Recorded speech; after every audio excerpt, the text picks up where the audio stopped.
right, it's 6 o'clock and welcome to the May meeting of the New York City chapter of the Historical Novel Society. We're excited to have this panel tonight celebrating the debut of Barbara Quick's novel, What Disappears. Clara Peterson will be your host for the podcast Ballet, and Gavin Larsen, her book, Becoming a Ballerina, will be also brought into our discussion. First things first, I'm going to ask you to type your questions for our panelists into the chat field. I'll monitor them and then read them back during the question and answer. And now I'd like to introduce you to our president of our local chapter, Faith Justice. Take it away, Faith. Thank you, Susan. And welcome to all our participants and our panel.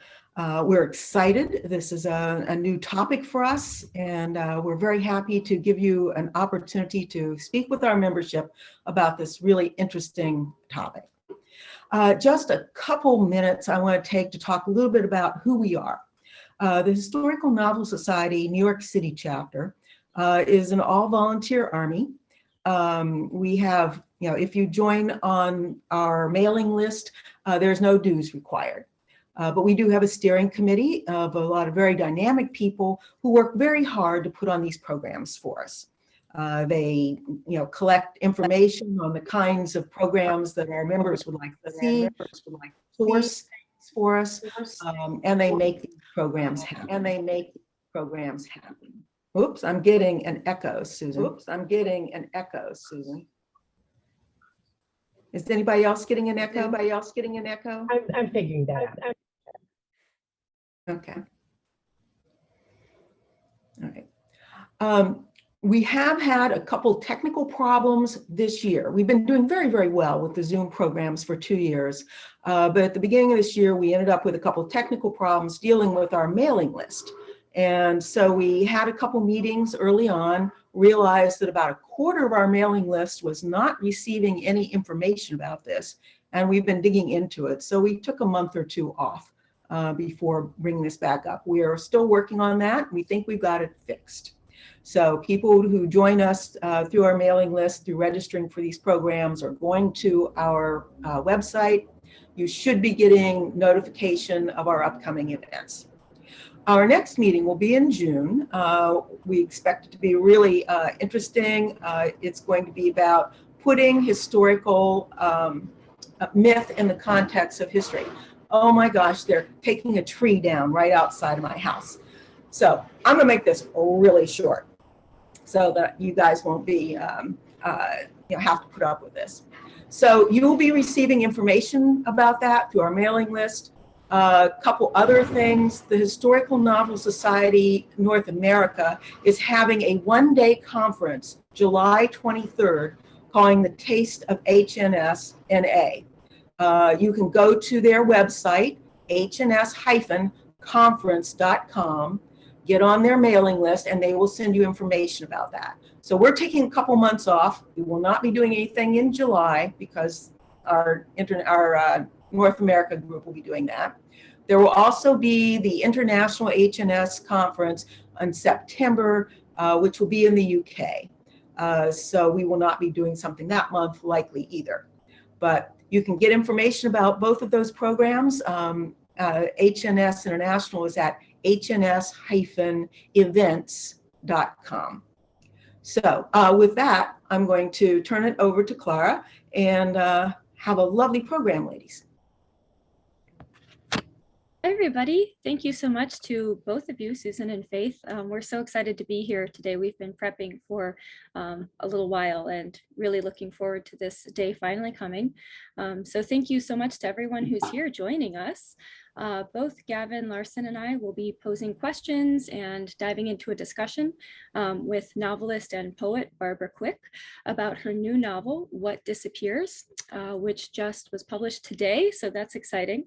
And we will talk about ballet and the writing process and really welcome your questions, which, as Susan said, you can pose via the chat feature throughout our discussion. We can't wait to see what you guys have to ask Barbara as well.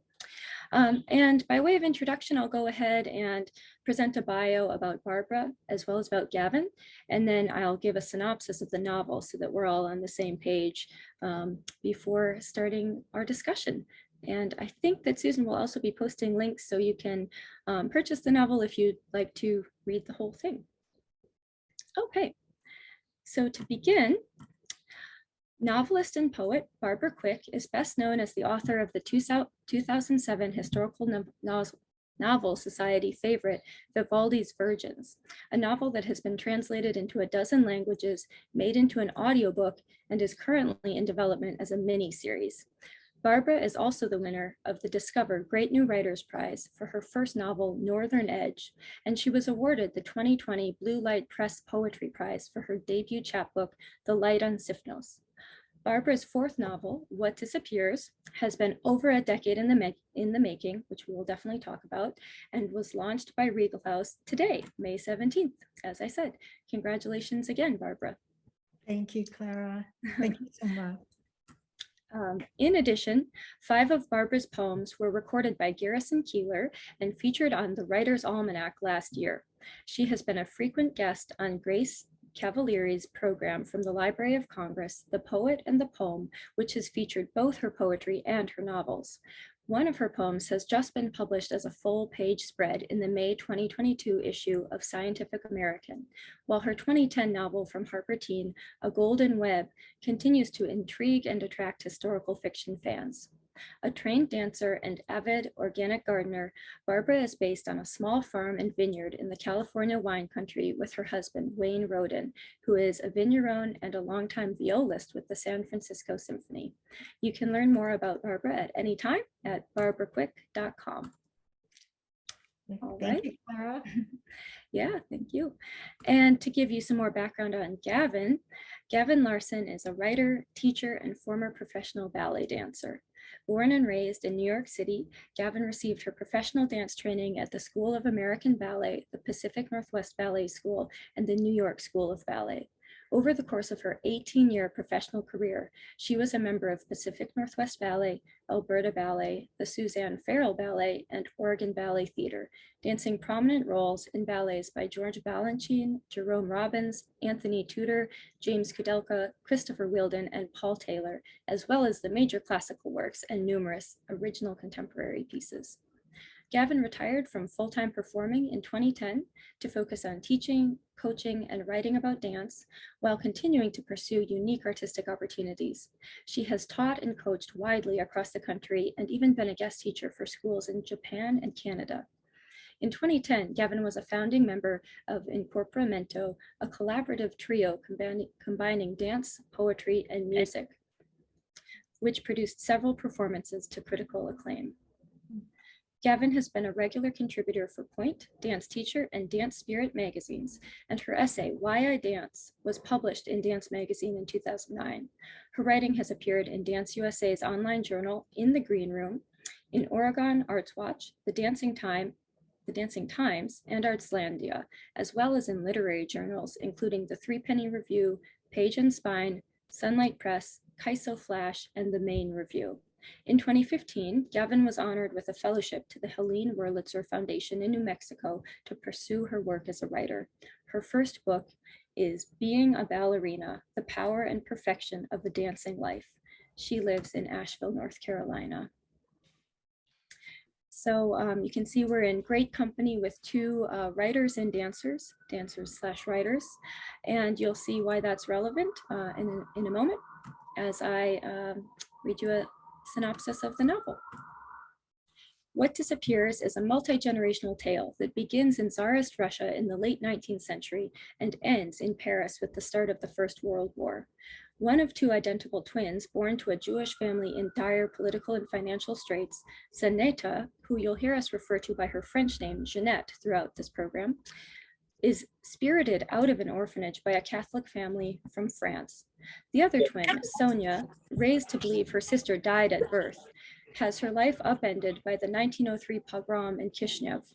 The 2 come face to face as 29-year-old identical strangers in the doorway of Anna Pavlova's dressing room when both get jobs in Paris with Sergei Diaghilev's Ballet Russe. The resulting complicated relationship exposes their darkest secrets and dearest hopes, affecting not only their lives, but also the lives and fates of Sonia's 3 daughters. Peopled by the greatest dancers, writers, artists, designers, and trendsetters of the Belle Époque, What Disappears explores the ways in which girls and women define their identity and search for meaning in a world that tries at every turn to hold them back. So with that said, Gavin and I will dive into questions and get this conversation rolling with Barbara, who we are so happy and honored to have here with us tonight.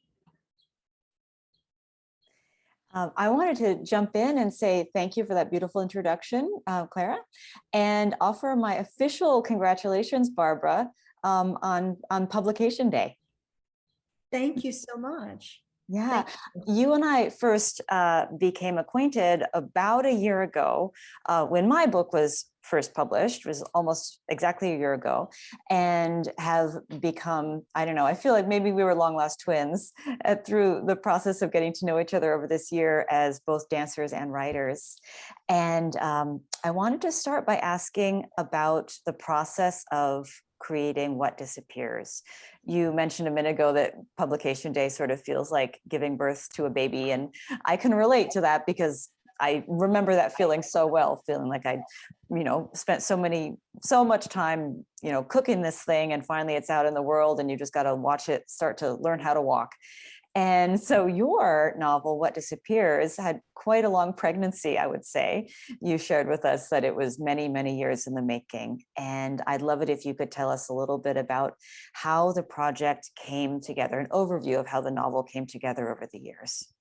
Absolutely. And again, Gavin, I just have to say thank you. I think we really were long lost twins in another life, in another century maybe. But and I wanted to tell everybody that I found Gavin by reading her wonderful memoir, Being a Ballerina, and I wrote to her, and then she read my book, and then suddenly it seemed like we really were destined to work creatively together. So I'm so happy this is the culmination of that first meeting today. So thank you. And yeah, this book, this novel has actually been decades and decades in the making. It's ridiculous. I began the first draft of it when I was a 21-year-old living in rural County Cork, Ireland. I identified as a poet.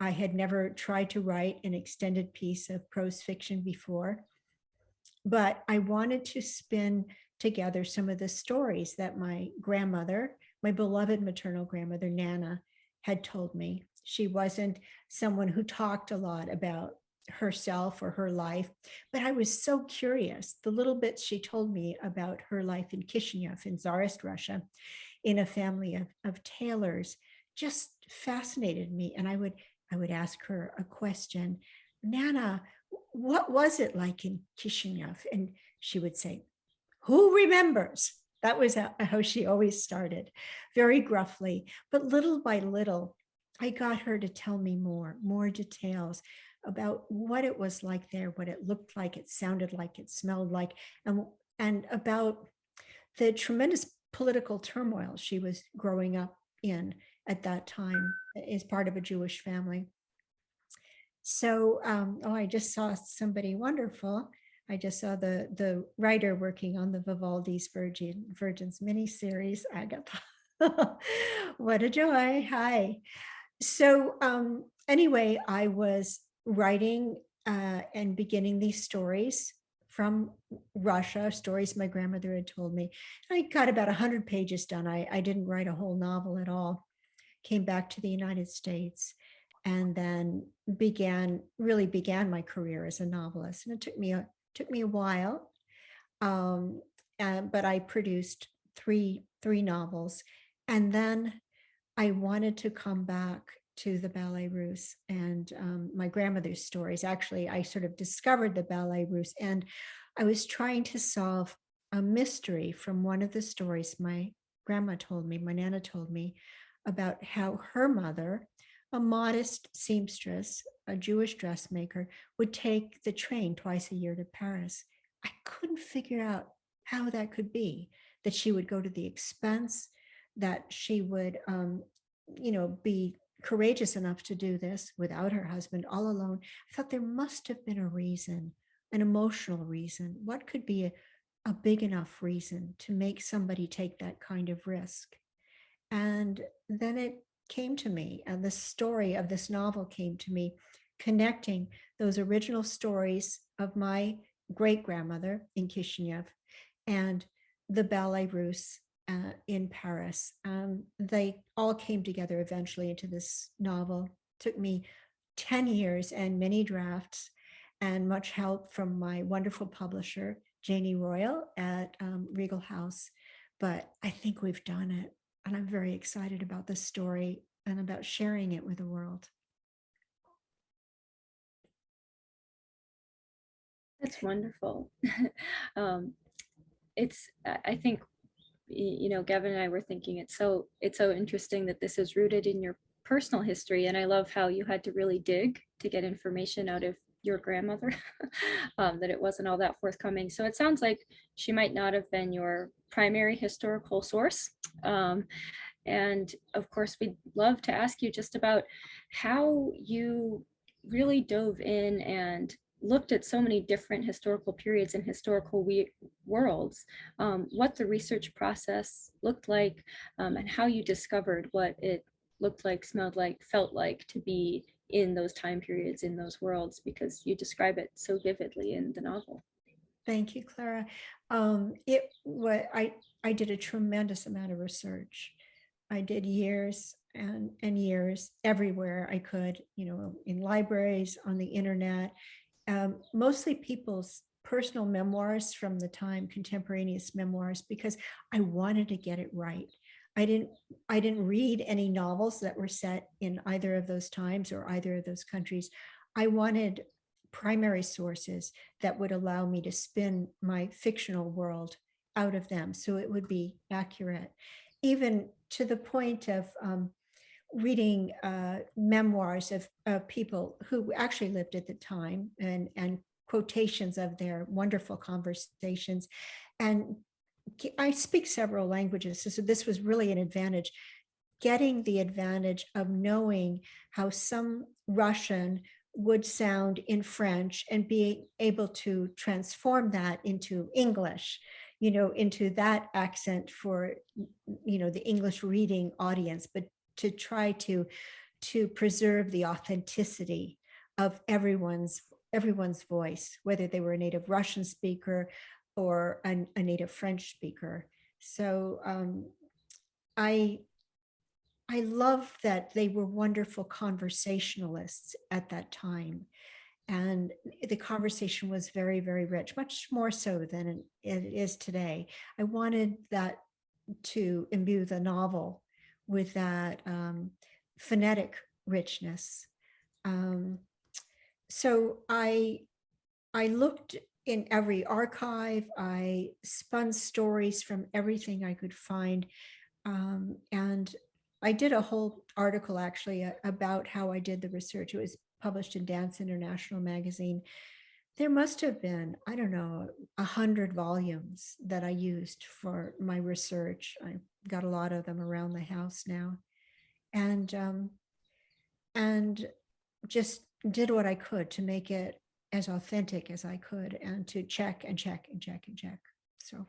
Wow, it really paid off. Your research really paid off, because one thing I find so impressive about historical novelists is the ability to keep track of all of that factual information and at the same time be completely creative about it.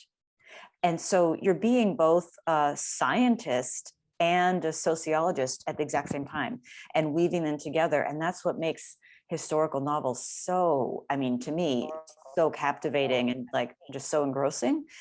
Something I read recently actually in the New Yorker was that historians tell us what happened and novelists tell us what it felt like. And then historical novelists do both.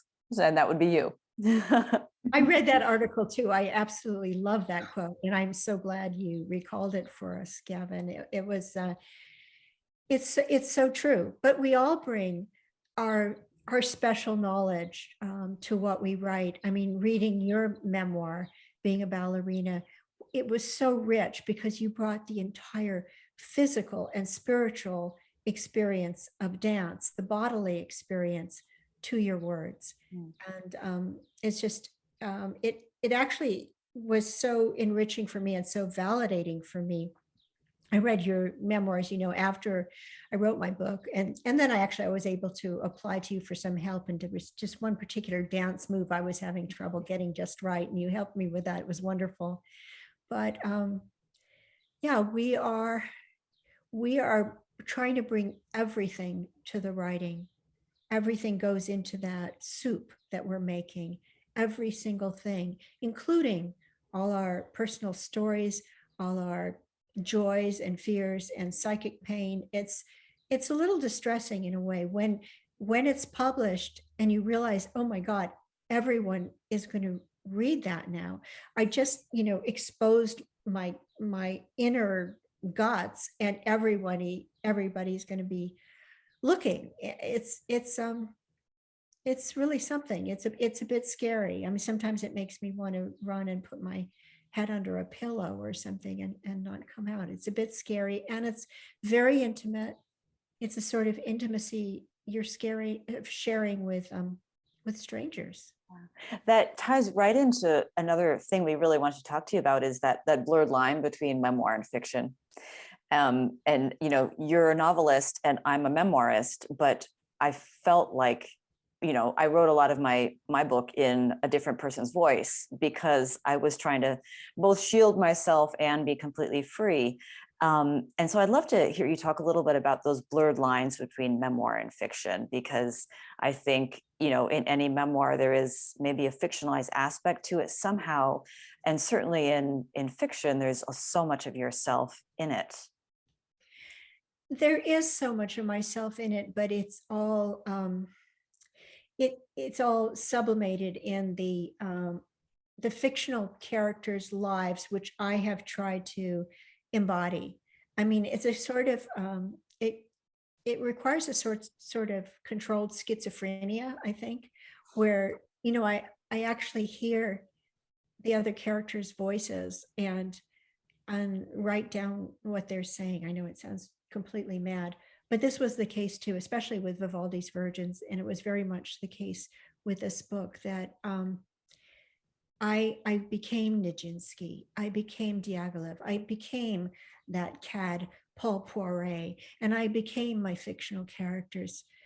And their longing, Sonia's longing to find her twin was in fact my longing to be reunited with my estranged sister. I mean, that was the most personal, undisguised part of it. But my story was completely sublimated in the story of these twins. So you'd have to, I mean, I'm giving away the game here, that it really was part of my own psychic world there. But, and certainly memories of childbirth, of giving birth. I mean, everything I experienced, I put in there, to the smell of my grandmother's pickles and sauerkraut, fermenting around the house, to my Aunt Tilly's rugula that she baked. Everything, all those sense memories went into the novel, all of it. So, I'm pretty old, and I've acquired a lot of sense memories. So it's a rich soup at this point. I think being a novelist, unlike being a dancer, I mean, it's really tough. Dancers have a really shorter life on the stage. I think novelists can write as long as their mental faculties are working. So I feel like I'm writing better now and more truthfully than I've ever written before. So that's really wonderful. And I don't know whether I've actually answered your question, Gavin. That's okay. I mean, it wasn't a specific question. It was more of like I want to hear your thoughts on it. But yeah, no, that's a beautifully expressed. Thank you. And Barbara, we had also wanted to ask you, I mean, it kind of came into my mind, there's these characters, so many of them are so distinct and they're so different throughout the novel. So I was thinking there must be characters you really relate to and you put a lot of yourself into, and then others who maybe you don't relate to as much or at all. it sounds like from hearing you talk, there might be pieces of each character that you relate to. But how do you craft characters and sort of choose which qualities to imbue in them and how to create their personalities? And how do you maybe dig inside yourself, even for some of the characters like Paul Poiret, who it might be hard for us to see you relating to in any way? That's really funny because, well, I once took a screenwriting workshop with Robert McKee. And one of the things that he said that really stuck with me was, you've got to love your villains. And it's really true. I actually love writing about the bitches and the bad guys more than anything else. It's just so rich and so liberating in a way, because, we all want to be nice people in our lives, to be loving and kind and compassionate. And but when you get to write from inside the head of somebody who's really a narcissistic cad, and nuanced and complex, it's very freeing. I think that I went into writing fiction because I'm just greedy. I'm greedy for life. I wanted to experience more than just my little finite life. When you write fiction, you get to live lots of lives, an infinite number of lives, really. And you want to, the thing about historical fiction, sometimes characters aren't as fully dimensional as one would like them to be. I want to write characters that are all fully dimensional, and I want to structure my prose like poetry, where each word gets weighed carefully, put on the scale before it's put into that soup, to make sure it's the right word and it's the right music, and people are speaking with their own authentic voice. That's not some disguised version of my voice. It's their voice. They're real. I feel like they exist. And I realize when I talk about my characters in my story, it sounds like I'm talking about people I know and that I've lived with. And I guess because when you write a story like this, you do live with the characters. They inhabit you and they haunt you. And I would wake up in the morning hearing a bit of dialogue, and I would grab my notebook and write it down. And I was off to the races after that. Wow, that's fascinating. The process of embodying each character, even the villain, as you write and craft them. It's a little bit crazy. I realize, I mean, I'm obviously, I'm not schizophrenic. I don't think I have any diagnosis, but other than being a Gemini, maybe. But it requires an extreme form of empathy that goes across time. It's not centered in one time period. You have to open all your senses to everything, and it's actually it's painful. It hurts like hell sometimes. It really hurts to write, and it hurts to expose your sensibilities so much to the elements, in a way, to the world. But it also feels like, well, this is my work. This is the work I do, and I feel honored that I get to do it. Wow. I think I'd love to hear you talk about your relationship with ballet. Selfishly, I want to hear you talk about your relationship with ballet because that's, my primary, frame of reference too. But something I have not asked you about, even though we've talked so much about your book, is why you chose ballet and high fashion as these two art forms. And the more I read and the more I thought about it, I see so many parallels between those two arts, in the sense of costuming on stage or on a runway, and the creation of shields that can also be seen as revelations. And would you just tell us a little bit about your history with ballet and how you felt experiencing it, writing about it versus performing it yourself differed Well, I've got to say right off the bat that I have never been a ballerina. I've always been a devotee of dancing. I love dancing. It gives me relief from being in my overpacked head. And I love learning choreography. I love performing. I love all of it. I love being with a group and performing, but mostly I do. These days I've been doing Brazilian dancing mostly. When I was a little girl, tiny little girl, I had, my pretty little tutu that I just loved. And I took ballet along with the other little girls, and, where they would do splits and, they'd be touching the ground. I would be 1 foot off the ground at least. I never had any turnout. And I realized that I was doomed never to be good at ballet. And it was frustrating to me. So in a way, I guess this is sort of, it was wish fulfillment to get to write about ballet. Somebody I knew in the academic world had shown me her archive of first edition books about the Ballet Russe. And I was just fascinated by the way all these artists from all these different art forms had come together to create these epic performances, which really changed Western culture in the Belle Époque in Paris. And I loved it. I loved the theatricality of it. I loved the costumes, the color, the art, the sets, the drama. And I studied a lot of theater when I was a kid, mostly as an escape from my own family.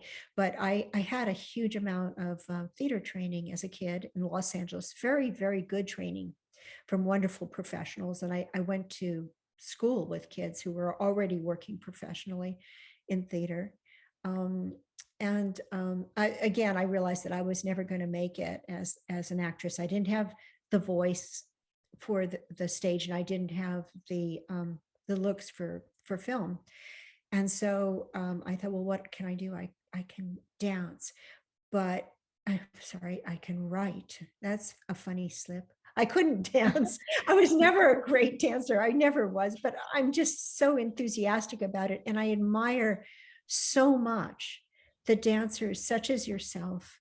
And Clara too has a tremendous background in ballet. It's such a beautiful thing. It's such a beautiful discipline. And I just, for the life of me, couldn't make my body do that. So I wrote a lot in my novel about my character, Jeanette, as a child, when she first comes to ballet at the age of 8, struggling to make her body do it. And, I had some little parallels in the world of Brazilian dance, where I remember when I first started, standing in front of a mirror saying, okay, shoulders, shake, do shake, I didn't know how to do it. It was like trying to wiggle your ears if you couldn't, trying to get that kind of control. But in a funny way, I guess what I've done is to do all of it through writing fiction. And that is as close as I've been able to get to your very beautiful world. I don't know if that answers the question. Well, you sure Well, succeeded. Yeah. Go ahead, Claire. Definitely. I was going to say, on kind of the flip side of that same coin, I was curious, how did your experience, or how has your experience with ballet, since you have actually taken ballet classes, it sounds like quite a bit, and other forms of dance, how do you think that informed the way you portrayed dance and the way you portrayed Jeanette's experience in the novel, more than just researching it or watching it might have? Because it seems like you have a different understanding, maybe a deeper understanding from doing and attempting the art form that probably translated into the book in some ways. Well, I'm an imposter. I mean, I really, I took ballet as a kid. I took jazz from, a teacher who came from a ballet background. I took modern from a teacher who came from a ballet background, but I've never really been a ballerina. I mean, I know the vocabulary, the basic vocabulary, but I really learned by diving deep into ballet memoirs, some very old, some newer, listening to interviews with ballet dancers, male and female, reading the amazing memoirs of Václav Nijinsky, Tamara Karsavina, just reading, absorbing, watching a lot of ballet, a lot of archival footage on the internet. It's amazing what you can find on these Russian sites, just incredible coverage, really old stuff where you think that exists, that's amazing. And feeling it that way, feeling through perceiving. So yes, I think I've identified bodily so strongly during some of the research. I remember watching, I can't remember who the dancer was. It was an amazing male dancer who was doing something. I was watching a performance and I got a very severe cramp in my leg watching him do something which I knew I would not be able to do, but my body, unbeknownst to me, was actually trying to do it. And I got this terrible cramp. I had to, I was in screaming pain for a few minutes just from the imagining of it. So yeah, I'm a would-be. I would love to have been a ballet dancer. And one of the greatest compliments I ever got I was in a yoga class and somebody said to me, "Oh, I can tell just from looking at your back that you were a professional dancer." And I was like, okay, I must be working those muscles while I'm running. Yeah. Well, this is just an observation, but it sounds like you really have the perfect balance, especially for that character, since Jeanette, she feels a bit that she's over the hill at this time and she hasn't gotten as far as she wanted to in the art form, and perhaps feels a bit like an imposter herself at times. And at the same time, it sounds like you, by taking ballet, did actually capture what I've noticed is the universal experience. I've always been surprised that people at every ability level in the art form seem to enjoy it equally. And I think it is exactly what you said before, that kind of getting into a different mental headspace, turning off all the other thoughts and focusing really hard on what you're doing with your body. So I would say that you do have the experience, and also clearly did deep research that really informed how you described dancing and ballet so vividly. Thank you. Well, and dance, still taking dance classes is really important to my own psychic health. I need to take dance classes. I love it for the community, and I love it for just the relief, from being myself. I was actually wondering if you might like to have me read a little scene from the novel.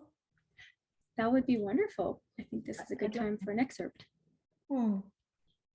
So just to set the scene, this takes place in the forest of Fontainebleau in Paris in the fall. The leaves are all yellow and gorgeous, mounded up in great piles all over the park. And a carriage has just arrived. And this is from the point of view of our dancer, Jeanette. She's still very young. When she woke, the light was magically perfect outside the carriage windows. Paul gave the driver some money to take himself out for a rest and a meal, while Jeanette hastened to clean herself up.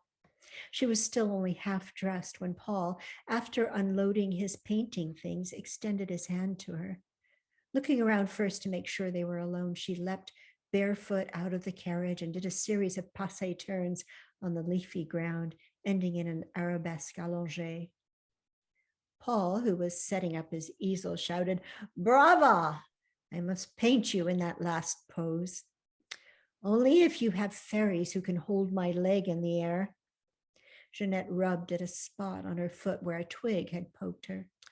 "Oh, Paul, don't you understand the slightest thing about how the body works?" "How the body works is your art form, chérie. Mine is knowing how it looks." He took off the rest of her clothes, and then one costume at a time, mostly just draped over her and pinned, he posed her and painted what he saw. I hereby declare war on the corset, he said, as he put the finishing touches on one of his watercolor sketches. No longer will the female body be entombed and distorted, divided into two badly fitted pieces by the wretched things. These designs are much better without. She walked behind the easel to inspect his paintings, admiring how chic she looked in them, herself, and yet not herself. She'd never seen any clothes like these before. Paul stood before his drawings with his head cocked first to one side, then the other. Yes, yes, they're brilliant. If I were designing the world, every female would have the body of a ballerina. What a good muse you are, my dear. When I am done forming you, there will be nothing left of Jeanette Dupré, minor dancer for the Paris Opera Ballet. Why did he always have to remind her of her own unimportance in the world while puffing himself up so constantly? What shall I be then?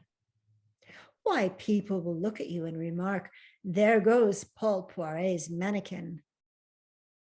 Jeanette didn't think she wanted to be anyone's mannequin, not even Paul's, not if it meant the obliteration of all she'd worked so hard to achieve, all she'd sacrificed to become a dancer. She knew there were countless aspiring ballerinas who would tear her eyes out for the chance to steal her place in the company. After all these years, Paul still had no idea about who she really was.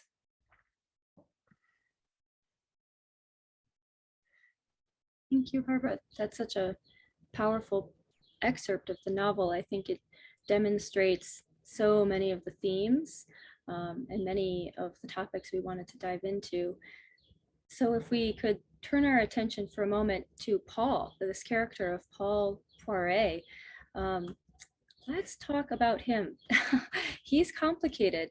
He treats both twins pretty terribly, not only from what we heard, where maybe he doesn't quite realize this, but he doesn't seem to recognize women as fully formed humans. And he kind of objectifies everyone for his own end, but he seduces both twins at the same time for years and hides them from one another, even knowing that Sonia is desperately seeking her twin. So he is often a villain. And yet I feel that in the novel, we also glimpse certain actions and thought processes that maybe make him a bit more complicated. So there's a lot to unpack here and many questions we can ask, but maybe to start with, is Paul a monster? Is he a villain? Where does he land? I think that there are probably very few monsters in the world. Paul is an egotistical, narcissistic, brilliant genius of fashion design, a brilliant artist, a brilliant innovator, someone, he existed, just to say that. Paul Poiret was known as the king of fashion during the Belle Époque. Everyone who was anyone, who wanted to look good and make a good impression in society would go to him for his designs, to get a design made for her by Paul Poiret. And he was a despot. He made people beg. And yet, as head of this fashion empire, he was quite an innovator in that, he gave people free meals on the premises. He would feed his workers beautiful meals. He hired 3 cooks at one time to make beautiful meals for his employees. At one point, he enlisted a whole crew of 12-year-old working class Parisian girls, and he enlisted them in a group he called the Martins, after one of his daughters. And he let them create art, and he created an interior decoration empire, very innovative for the time. It gave these young girls a chance to absolutely excel and rise above any possibilities that they would have ever had without him. And yet he justified everything that he did in the name of inspiring himself. So he was like many people, unfortunately, that we've seen in our own time. And actually, throughout history, there have been powerful, artistic, brilliant, narcissistic men like this who just felt that anything was fair game for their art. But, I think anyone in the arts, especially writers, have to question, is this okay that I'm doing this? Is this okay that I'm, writing poetry that is exposing some of my own family members' secrets? Is it all right that I'm being so open about things that are maybe so private, maybe should be private? Am I using people I've known and loved, writing, stealing certain things from their lives, from what I've learned about their lives? How do we justify what we do for art? And someone like Paul Poiret, he just didn't draw the line anywhere. He felt that he could rightfully do anything because his art was of such great importance to the world. So, in a way, it must be great to feel like that. I think, especially as women, we tend not to feel like that. We question, we're trying to take care of other people. And it's much more of a moral dilemma for us than for men like Paul Poiret or Jeffrey Epstein. Some people who really do seem like monsters. And yet, I think with any of these stories, if you dig down deeply enough, they're not just monsters. They're people who are trying to figure out how to be themselves in the world and trying to create as well as they can in the world. It's tough. It's hard for all of us. I think it's something we have to ask ourselves every day, almost every moment. Is this how I want to be? Is this what I want to do? Is this how I want to do it? Am I being thoughtful enough? Am I giving enough love here? It sounds like you're being much more thoughtful than Paul Poiret was. Well, I certainly wouldn't do what he did, but it was sure fun writing about what I had him doing. Now, the historical Paul Poiret, he was clearly a womanizer. He was clearly someone who he became tremendously wealthy and then lost all his wealth. And there was no limit. He put no limits on himself whatsoever. He sort of saw himself as a sort of god, and crowned himself the king of fashion. And he did marvelous things. He changed culture. And yet I'm sure he hurt a lot of people, including his own family, who, he loved. He did love them, but I'm sure he hurt them too with the way he lived.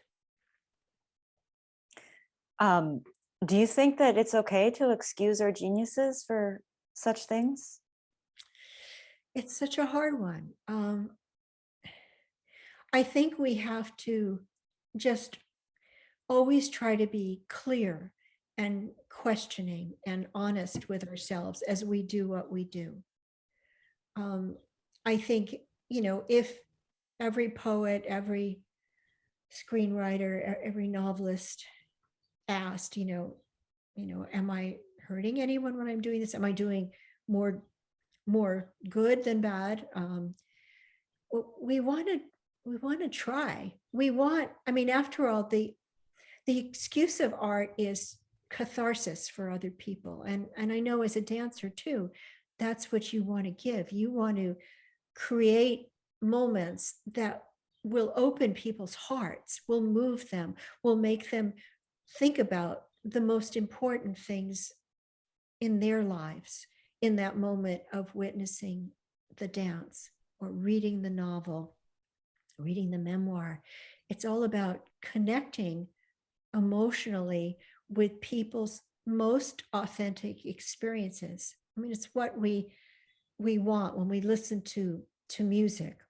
whatever the form of music is that we love. I listened to Brahms' Second Symphony a lot while writing this novel. I probably know the whole symphony by heart. If only I could play any instrument other than a fountain pen, I could play that Second Symphony. I tried to play it in this novel. Because I love the moments of joy, the tenderness, the sorrow, the aspiration, the hope that beautiful music gives. It's what I aspire to do as a writer. It's what I would love to be able to do. Again, I feel like I've wandered way off base. No, not at all. I mean, one thing we have been discussing with you and thinking about when reading the novel is just how timeless and universal some of these themes feel, and if not hopefully necessarily timeless, how relevant to the modern day.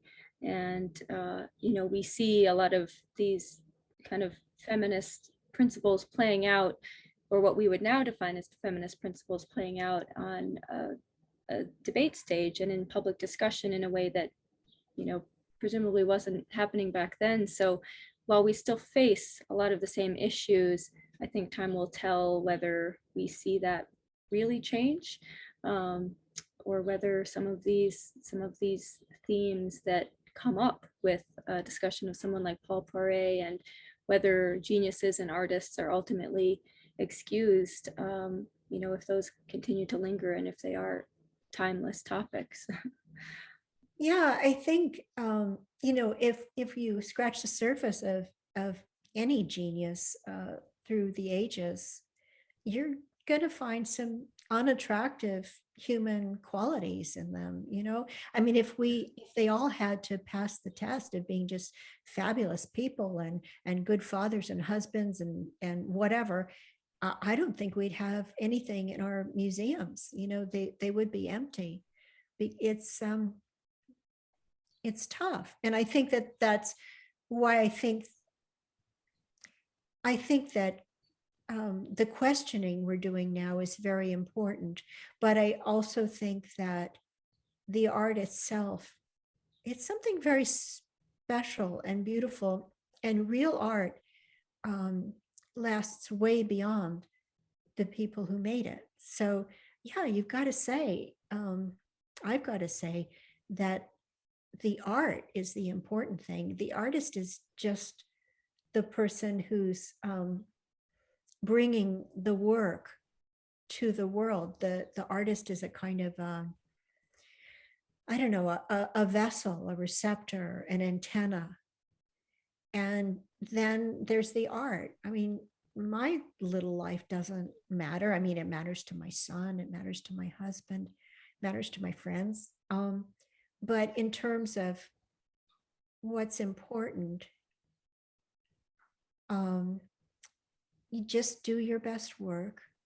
And I guess I'd have to say the thing I am actually proudest of giving to the world is my son. So, it's a balance. It's a balancing act between creating what you can create in every way, from your body, from your mind, from your thoughts, from your pain, from your joys.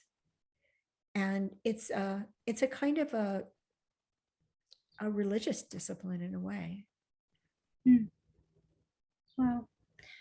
That I'd love to definitely see if sounds we can timeless. have, if there's a couple more questions from Gavin and Clara to Barbara. We've got a nice queue of questions to ask. But Gavin and Clara, if you had a couple other points you wanted to bring up before we switched over to the question and answer, maybe you would present those now. Yeah, great. Gavin, do you think we could do one more emotional deep dive, and then one of our wrap-up questions? Yeah, let's. I mean, this might, I hope this doesn't take us down a rabbit hole, but Barbara, the parallels between writing and dancing, I just can't get away from that. because they're writing and performing, and writing in ballet particularly, I just cannot get myself to stop obsessing over those because they're so strong. And you are such a writer and such a dancer in spirit and soul. And in your book, you weave together, as we just talked about, ballet, dance, and fashion. And at one point later on in the novel, there's a scene, you're describing a performance, and all of a sudden it just hit me over the head that, the concept of identity as a performer, putting on a costume, it's both a shield and a tool of revelation in terms of expression and hiding oneself, feeling brave on stage or on the page. And you do that so beautifully in this book. Was that conscious in your mind as you were writing? Did you see and just, determinedly elevate those parallels between performance and identity? And nothing happened that consciously, Gavin. In a way, I feel like maybe the best way I could answer that, I don't know, could I read another little excerpt, which sort of, I'd love to do that. Yeah. Okay. So much that Jeanette could do with ease before is hard now. At 29, she already feels old. She knows her jumps aren't as high. Her heart sometimes pounds so audibly that she dreads the places in the score when the orchestra plays pianissimo. Every night at home, after rehearsing for hours and hours, she plunges her feet, bruised and aching, into a bucket full of ice. She spends far too much of her pay on ice.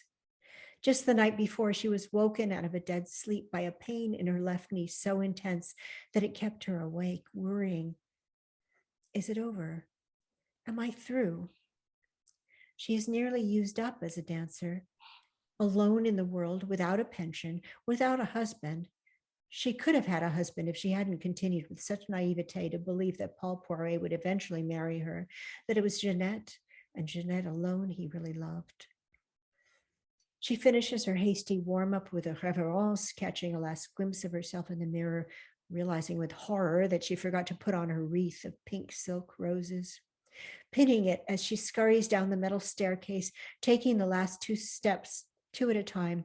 She tries to seem invisible as she bolts past the regisseur, who is standing with his clipboard in the wings.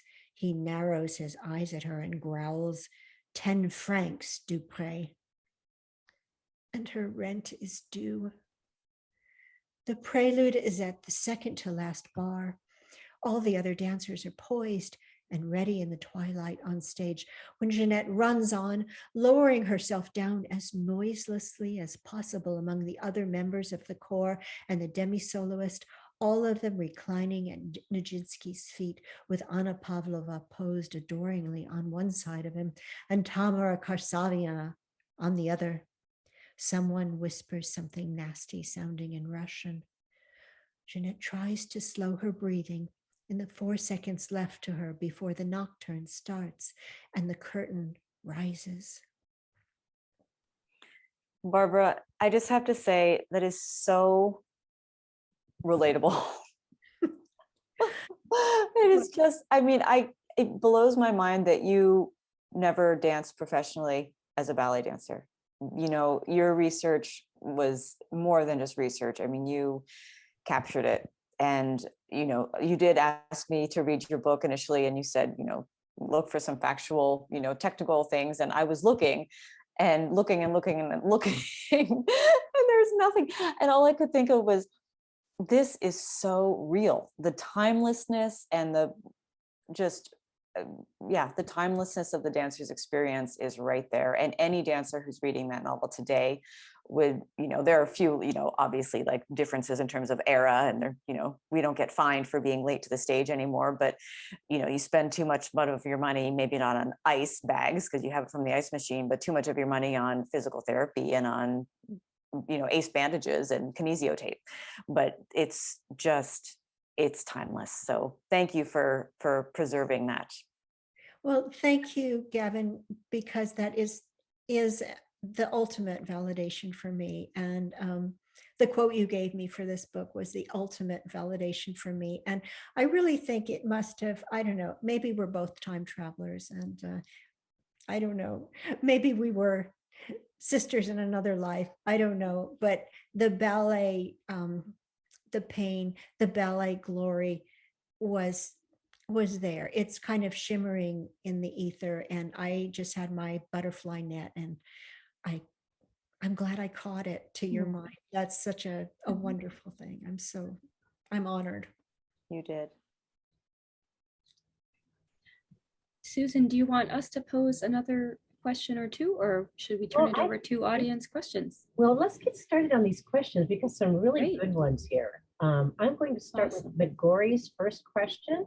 He wanted to know, or she wanted to know, with Russian characters, Barbara, how do you inhabit their accents or manner of speaking? Did you mention that you spoke both Russian and French? I don't speak Russian, but I do have some wonderful Russian friends, and I heard a lot of Russian as a child. My grandmother spoke Russian, and some of her friends spoke Russian, so it was in my ears. But I certainly have noticed with my Russian-born friends, even now, that certain little peculiarities of speech, like leaving out the article, and I try to recreate this, and I have a scene that takes place at the orphanage when the twins are still first adopted, and I was speaking in the voice of the matron's assistant, Golda, and she's talking to this French couple who have come to adopt a baby girl, and she says, "Oh, that is just Sonia and Zanetta always making jokes together. Special case. I can show you youngest orphans in day room now. Very nice girls. I cannot authorize, but you can look. This way, please." And so that sort of thing. I mean, I guess I imagined my native Russian speaking friends as they would be speaking. And in this case, speaking French, and in my case, speaking English. But yeah, I think I do speak about 5 languages. I mean, the only one I speak really well is French, but I speak some others pretty well. And I think it's because I have a good musical ear. I think the secret for learning languages is hearing the music of the languages, and then being a kind of actor, and not just saying the words and pronouncing them, but you sing them. Every different language has its music. So it was like learning, it still is like learning music. My goal is to know 11 languages before I die, to learn that music. So I hope that answered your question, and thank you for asking it. And Janie Royal wanted to know, I would love to hear about your vision for Sonia's daughters. They were so vibrantly depicted in this novel, and they were living in Paris on the cusp of such changes. Do you see another novel in the works depicting the progress of their lives?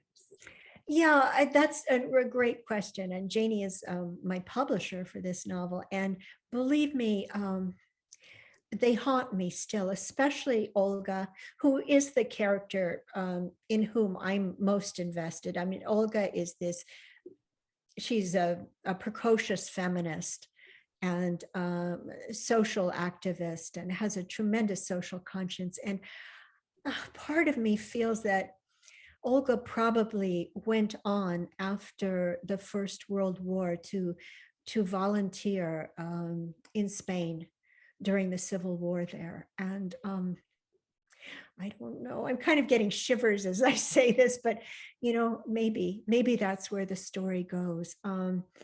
And stays in touch with her sister, the one who becomes a ballet dancer herself, and the other who has her own little fashion empire that she starts, and how they grow together and grow apart, and how Sonia, how Olga embodies her social conscience. I'm not sure yet. The crystal ball is dark, but maybe I have a funny feeling about books with sequels, but there are some great ones. So the short answer is, I don't know, maybe. I'll keep listening. Stay tuned. Excellent. Roger asked Barbara at Fairfield University in Fairfield, Connecticut, the Center for Theatrical Energy is the Quick Theater. He wondered if there was any connection. Oh, I wish. I mean, I'll come and give a presentation. How about that? I don't think there is a connection. Quick was a married name, and it is my son's last name, and it was the name I used to when I first started publishing in the New York Times Book Review. So I really needed to keep that name, but I wasn't born with it. So no connection, but that sounds like a nice place. I'd love to visit. Just send me an invitation. Excellent. Judith Lindbergh asks, isn't it a reflection of the time that women were perceived as muses rather than being whole creative forces, creative beings themselves? Absolutely, it was. And it has, been, as you know, Judy, throughout history. It's that's what women were seen as these, from the first Bible stories, they were just accessories, basically, for men and for men's work. And it's kind of shocking the extent to which this hasn't changed. I mean, it is changing. We want it to change more, but there's still a lot of that left. And I think it takes civilizations a long time to change, to evolve, to improve, and to be able to see themselves. And that's one of the fascinating things. I mean, you've written about very early prehistory, Judy, and Judith Lindbergh, written wonderfully.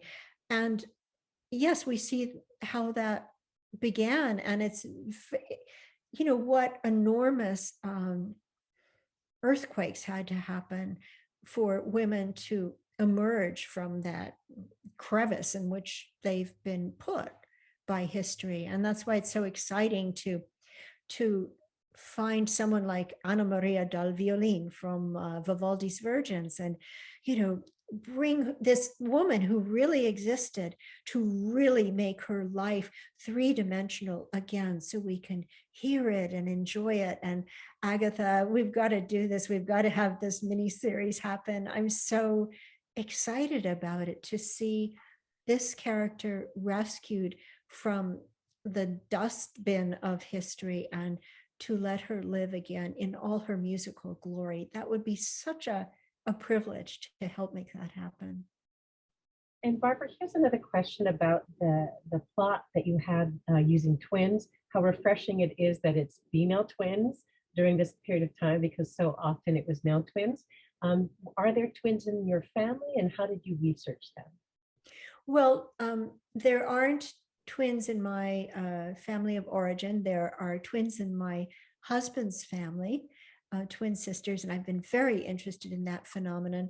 And as I said, I'm a Gemini, so I'm a kind of a natural twin, I guess, even though I don't really believe in astrology. But I was fascinated by a nonfiction book I found called Identical Strangers, which was very informative for me in terms of talking about these two identical twins who had been put in a Jewish orphanage, actually, in New York, much later than the time period of my novel, and separated, adopted separately. And it was part of a really kind of a heartless scientific experiment to see what would happen. And then they met again as adults, as identical strangers. So that whole idea was so fascinating to me, and gave me the idea of using this for my novel to see how it would feel. And also, I'm not a twin, but I do have a sister, and I felt like sort of an only child because I'm so far apart in age from both my older brother and my younger sister. And I was fascinated by the idea of, if two twins were separated and one really longed to find the other, but one didn't even know about the other and then found out about her, would she welcome this information? Would this be a wonderful thing to find out about? There's someone who looks just like me taking up space in the world.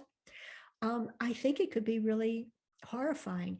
And how horrifying to long for someone's love, long to find them, and they do not love you in return. In fact, they find you repulsive. They don't want to have anything to do with you. They want you dead in a way. So for me, feeling very rejected by my sister, and I don't know, I felt very rejected by my mother. It was a very personal thing to explore, and I got to explore it very thoroughly in this novel. And is that a reflection of what the title of your book is, Barbara? Yes, thank you, Susan. That's very perceptive of you. Yes, what disappears, but it is also what disappears as the world goes through its tremendous tumultuous changes. And, the whole Russian Empire disappeared during the course of my novel. Huge change, a whole civilization that had lasted for a very long time. What disappears when people are killed, people you love are killed in a hate crime. I mean, it's so sad that the pogrom I describe in the novel, the 1903 pogrom in Kishinev, when so many, good, innocent people were just murdered from ethnic hatred. It's still happening. It's happening right now in our country. It's happening here. It's so horrifying. And in the novel, I wrote about the plague of 1889, and not the plague, the pandemic. I wrote about it before our own pandemic entered the world, our contemporary world. And yet there it was, I had written about it and it happened. I'm not saying I caused it or anything. I'm just saying that I think as writers, we envision things and maybe resurrect things that are happening across time. And the writer sometimes plugs into a kind of timelessness. And what disappears is what will continue to disappear, what has always disappeared. And that is our own mortal selves. It's all ephemeral. It's like dance. It disappears. Our lives are ephemeral. We live for a moment. We're all these butterflies, we're blossoms, and then we're gone. And all we can do is just witness and appreciate, worship in a way, worship all this, the beauty and the richness of being alive in this life. Well, I think you certainly captured the title of this presentation just now, since it's called Capturing the Ephemeral. Barbara, we really want to thank you and Gavin Larsen and Clara Peterson. Faith Justice, she is the president of our group. I think she's going to come in one last time to remind us of when our next meeting is next month before we sign off, and I'll put the links to the books of everyone here in the chat field. Faith, you want to take it away? Okay, thank you, Susan. And again, I want to thank you, Barbara and Clara and Gavin, for an absolutely fascinating, rich, emotional presentation. It was a delight, and I really appreciate it. And Susan, I apologize, I do not have an exact date for our... I think we're looking at June 9th. June 9th. Okay. I was trying to get a confirmation on that today, but I didn't get my confirmation. Right. So we're looking but please, everybody, do look in, now that you're on our mailing list, you will be getting, information about our next meeting and lots of other things as they come up. So we hope to see you at future presentations. We're going to be doing craft workshops as well as author deep dives. And so please stay in touch with us. And, if you in any way would like to volunteer to help us as we put together our programming for future events, our mailing address is hns-nyc@mail, that's mail.com, not Gmail, mail. And we welcome comments, we welcome feedback, we welcome volunteers. So thank you all. And again, I want to thank Susan, for her tech backup here. You know, she is a workhorse. She does this every single program. So if any of you have some tech skills and want to, you know, give Susan a break occasionally, you know, we would love another volunteer to help with that. And Susan and Lisa Yard do all of our promotions. So again, I want to thank them. And Loretta, who is also our membership, Loretta Goldstein is our membership outreach person.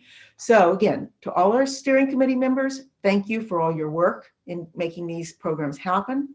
And again, thank you, panel. Yay, brava, Barbara, Clara, Gavin. Thank you, all of you. Thank you, all of you who came. And thank you so much, Gavin and Clara. We'll have to talk after this. You were just fabulous. Love all of you. Thank you, Barbara. Thank you. you, everyone. Thank you, Susan. Thank you. Thank you so much. Thank you, Faith. Thank you.